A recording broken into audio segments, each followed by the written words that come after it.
You're listening to Talking to Teens, where we speak with leading experts from a variety of disciplines about the art and science of parenting teenagers.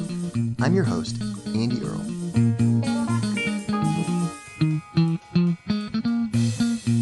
We are here today with Paul Tuff, the author of 4 books, including his most recent book, The Years That Matter Most: How College Makes or Breaks Us. He is also the author of the New York Times bestseller, How Children Succeed. I saw this book everywhere, totally loved it. Also, his first book, Whatever It Takes.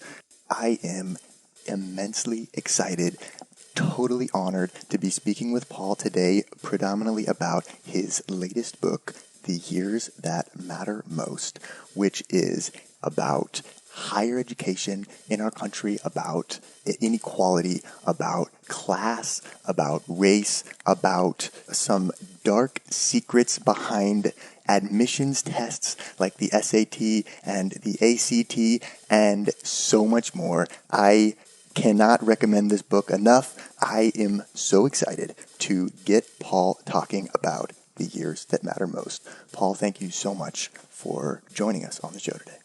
Thanks. It's great to be here.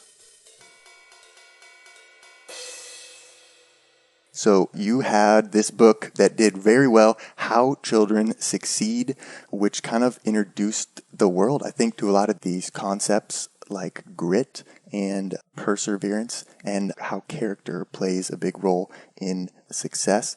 You now have a new book, The Years That Matter Most, which is a little bit about kind of the dark underbelly of the higher education system in our country and exposes some really interesting stuff. Why did you choose to write this book now? Well, in How Children Succeed, I had one chapter that was about college. It was about this organization called One Goal and a young woman named Kiwana Lerma, who I watched as she finished high school and started college. And One Goal's goal is to help more students, especially low-income students, get to and succeed at college. And so in order to write that chapter, I did my first sort of shallow dive into the national data about higher education and class distinctions that are going on in higher education today. And I found them kind of distressing. They seemed important. I sort of learned enough to be able to write a few paragraphs to set up that chapter. Yeah. But when I finished How Children Succeed, I had this feeling like that was the next story. That was the part of the this big topic about education and equity that I'd been writing about for more than a decade that I didn't understand, and that seemed really critical. And so I started looking into it, started talking to students especially, but also educators, experts, analysts of all kinds, started reading more and more about it. And the more that I read, the more people I talked to, the more convinced I was that this was the big education and equity story of our time. For a long time, I think people who cared about this question of, how do we level the playing field in education felt like the goal was college. If we can just, get students to college, we'll be fine. But in fact, the inequities that were going on in K-12 education, which are serious and significant and important, that instead of being mitigated in higher education, they were in many ways being made worse.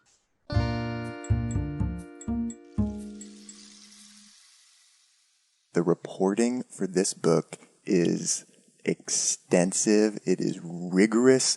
You mentioned in here somewhere you spent 6 years reporting this book, and that is not surprising at all. You have really gripping stories of students and administrators, SAT tutors, just all of these great characters, researchers who are discovering some really, really interesting things in the data. There's notes all over the place, and you weave it all together in just a delightful way that's a pleasure to read. This clearly is something that you were really passionate about. Yeah, it did take a long time. I'm not sure whether 6 years is a testament to my thoroughness or just my inability to get things done in an efficient way. But yeah, exactly. But I did. I went all over the place. I counted up just as I was finishing the book, and I visited 21 states in my reporting. Wow. The thing about higher education is it is this this sort of sprawling system, right? There's no Yeah. sort of central higher education headquarters where you can go to and do all of your reporting. And it's part of the issue, I think, why higher education is so confusing for students and for parents and for educators too, which is that it's not a coordinated system. It is this really diffuse, decentralized system with lots of different levels. So I would, visited philosophy classes at Princeton and visited, welding classes at Catawba Valley Community College. And what really struck me was that they were both part of the same story. And that's hard to write, when you're trying to encompass something that's that broad. But it felt important to me to not just focus on the most selective institutions or the least selective institutions, but to show how that whole system fits together and what kind of trends and themes are common to all of those institutions.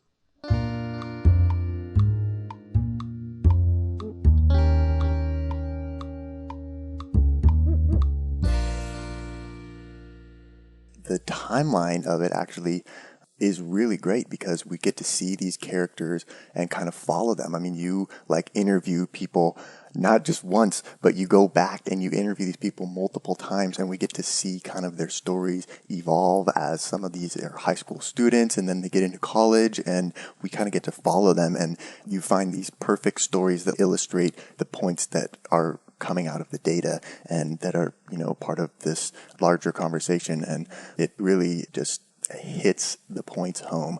So the first thing that I really wanted to talk about here was on page 32.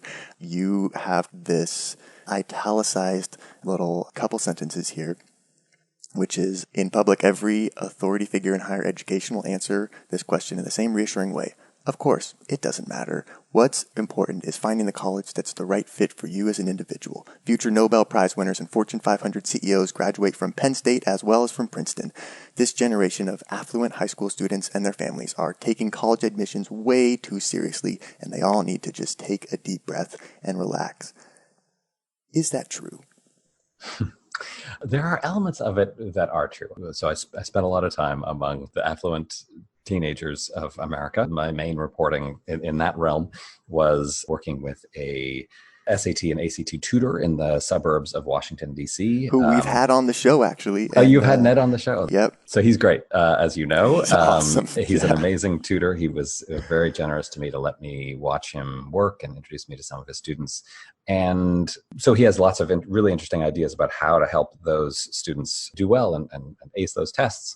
But he's also very aware that the fact that he is giving this advantage to mostly really affluent families is a sign that this system is not really all that fair. So for the sorts of students that he is working with, it is true that the fine distinctions about which, top 30 college they're going to go to does not matter all that much. It really is a personal choice where you go to college, and how you do in that particular institution has to do with all sorts of random things like, the climate where you're going, the friends you meet, the sort of classes and professors that you end up with, right? So there is no, despite what I think many affluent families think, there's no perfect list of which colleges are the best. But at the same time, in that chapter, in that passage, what I was doing was looking at this research from economists, including this woman, Carolyn Huxby, who's done some really remarkable long-term historical reporting about how college going has changed in the United States. And what she makes clear is that there is this hierarchy of colleges that is more extreme than it used to be. The most selective institutions now are also the ones that have the most money, that admit the most affluent students, that spend the most on their students, and that have the most positive outcomes for their graduates, at least if you measure outcomes in terms of future earnings. And that schools that are less selective in general spend less on their students, have lower graduation rates, lower future salaries for their graduates. And so, there's always been a variety of different types of institutions in the United States, more selective, less selective, but the gaps between those schools are growing larger and larger. And so for individual students, I think it is important to tell them to take a deep breath and calm down, and where you go is not going to be the end of the world and not going to make or break you. But for the nation, when you look at these gaps that are growing in our colleges, it really is a big issue that we have some colleges that are mostly educating highly affluent students that have a ton of money, that are spending a ton of money on students. And then we have lots of other institutions, especially public institutions, that are spending much less, that we are actually giving less and less money through state governments, and that are having worse and worse outcomes for their students. So, I mean, you just kind of mentioned that some schools spend more on their students than others, but the numbers that you provide on actually the next page are shocking, Paul. Low selectivity colleges, you write on page 35, spend as little as $4,000 a year per student. Average selectivity colleges spend between $10,000 and $20,000 per student per year. The higher you climb on the rungs of the selectivity ladder, the faster institutional spending rises. Schools with a 1,400 median SAT score, like the University of Maryland, spend about $100,000 educating each student each year. And schools with a 1,500 SAT score spend about $150,000 per student per year, far more than they charge in tuition. What the heck is going on with that? Well, it is. I mean, I found it surprising as well. And one of the reasons I found it surprising is like so much of what we heard over the last few years is that, yeah, right, these private colleges are charging an arm and a leg. Can you believe how much students are spending to get there? But in fact, they're are losing money. Right, spending much more on each student than they are taking in. It's actually a great deal. It is a great deal. And the students who are getting that quote unquote great deal are mostly rich kids, right? So they are subsidizing these affluent students to go to their colleges. The reason they do this, and the reason that most of them anyway are thriving economically, despite this apparent paradox of losing money on every student, is what Carolyn Hawksby calls the dynasty model of college funding, which is, an institution like Princeton or Harvard or Stanford admits these students, charges them an enormous amount of money, but spends much more on each of them. And the investment is that when they grow up and start software companies or, become corporate lawyers, they're going to become really generous donors. And that seems to be working, especially at the most selective institutions. They are bringing in an enormous amount of charitable donations mostly from alumni, but sometimes from non-alumni. The problem is that those donations are another place where the rich are getting richer and the poor are getting poorer. More and more, those charitable contributions are going to a very small number of institutions. Again, the institutions that need that money the least.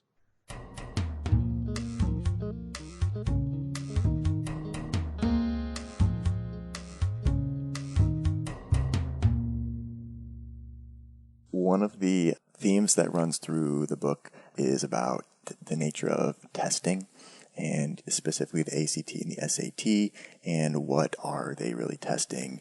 I think there's a lot to talk about there, but you mentioned, what's her name, Hawksby, Carolyn Hawksby's research, and she has this really interesting study where she sent out these packets to students who were scoring high on the SAT, but were from low socioeconomic status, and tried to convince them to take advantage of some of these incentives and apply to higher selectivity schools. And interestingly, had some pretty good findings, but then the College Board tried to kind of replicate this, and they sent out a massive number of these themselves, and the results you had to kind of dig pretty deep to find don't look that good. So what do you think is going on with that, and what does that mean? Well, the first thing I have to say is I don't know exactly what's going on with that. So one of the frustrations about these researchers and the College Board not being more transparent about this experiment over the last 7 years or so, is that we really don't know the regular sort of scientific process of, trying a pilot and then replicating it and sharing that data and analyzing that data. It really broke down in this case. And so the researchers aren't talking to the College Board isn't talking to the researchers, and we don't really, we're not going through, the field is not going through the process it should be going through of trying to now answer this question. But I do have a few theories. So what Carolyn Hawksby and her colleagues discovered was this really very important phenomenon, which is that there is this cohort of high-achieving, low-income students all over the country, especially actually in rural areas, who are not choosing to go to the most selective institution that they could be admitted to. And this is during a period where affluent kids in suburbs all over the country are now following that unwritten rule kind of slavishly, right? Like if you are in Bethesda, Maryland, you are almost certain to go to the most selective institution that will admit you. That's just how students make their decisions now. And institutions like US News and World Report make it a lot easier for them to make the decisions that way. So her theory, Carolyn Hawksby's theory, was that just giving these students information about where they could be admitted was probably going to be enough.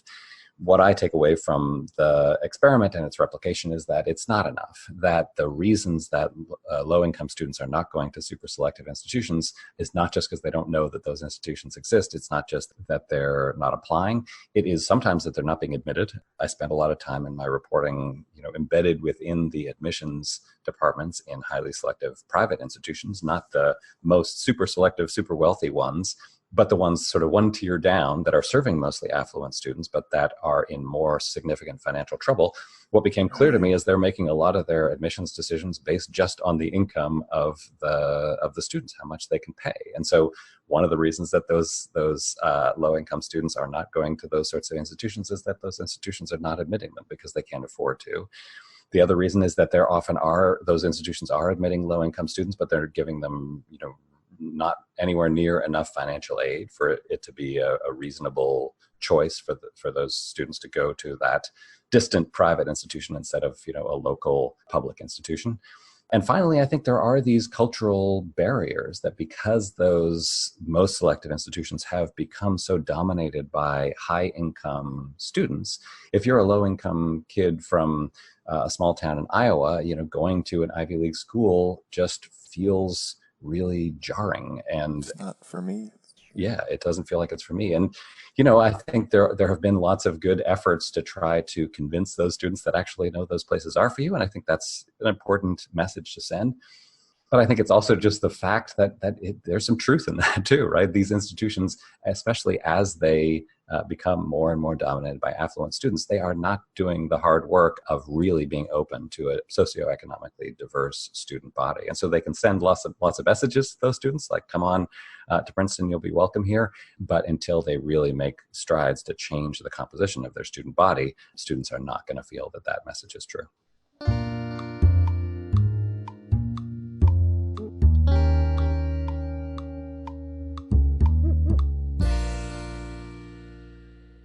There is a great story in here about a student named Ben Dormis who gets mentored by some really helpful people and ends up getting some free tutoring from our buddy Ned.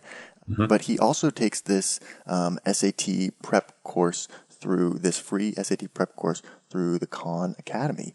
You kind of talk a lot about the test and about the what does it really measure and the effect of this, free resources like this Khan Academy course versus private tutors like Ned, and they kind of teach different things. And so this guy I thought was really interesting because he actually tried it both ways and had very, very different results.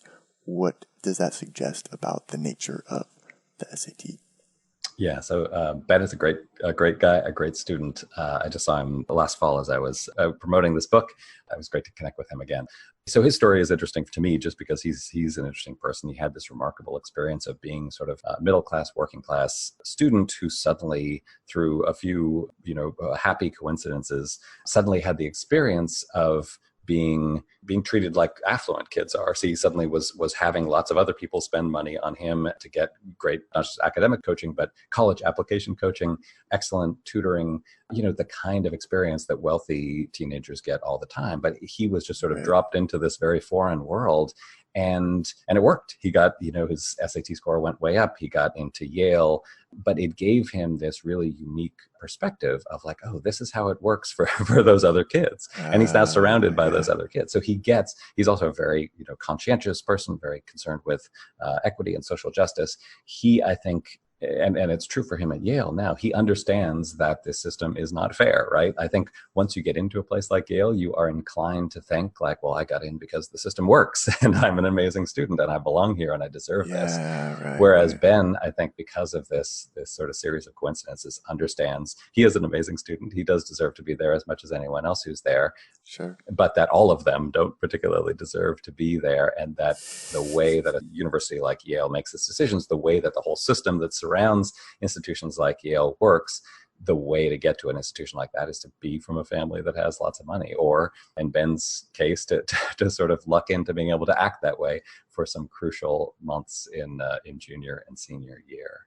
To go beyond Ben's own story, I think the SAT and the ACT have always, scores on those tests have always correlated really strongly with family income. So the best predictor of how well you do on those tests is how much money your parents make, right? Which is not a good way for a test to work, but that is the way those tests work. So what was interesting about the period where I was doing my reporting was that the College Board, under a new president, decided that they wanted to take on this issue, that more and more institutions and families were reaching this very clear conclusion that the SAT really reflected family income as much as anything else. And they wanted to change, at the very least, the public perception of that. And so they started a whole lot of public fanfare. They started a lot of initiatives to try to level that playing field, or be seen as leveling that playing field. And as I report, over the course of many years, it became clear that most, if not all, of those changes weren't really changing the underlying inequities in that test. And so Ben, I think, because he did these two different styles of test prep, he was a test case for how well those new interventions were working. And so one of the things that the College Board has done is partnered with Khan Academy. I actually think this is, a great thing for them to do, to offer through the Khan Academy free test prep for the SAT. Right. The problem is that they really exaggerated the effectiveness of that free SAT practice. Right. It helps, but it hasn't made the kind of significant shifts that they wanted it to, and that they implied that it did when the results first came out.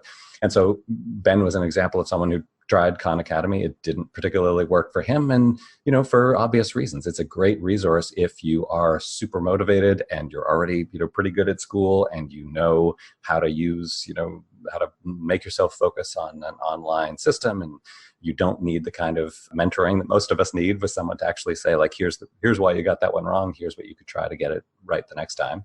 Right. And then he ends up with Ned, this amazing super high paid tutor who was working pro bono for Ben, and he gets exactly that kind of up close, person to person, intimate help that the best SAT and ACT tutors provide. And his score goes way up, exactly the way that so many of those high income students' scores do.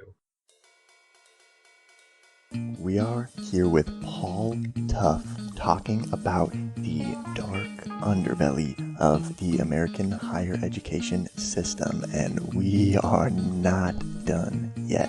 Here's a look at what's coming up in the second half of the show. As a parent, there are two sort of corresponding feelings that one has. One is it makes you want to firebomb a bank, and the other is it makes you want to enroll your kid in squash lessons as soon as possible. Lacrosse bros really do run the world. Yeah, she's got the numbers to prove it.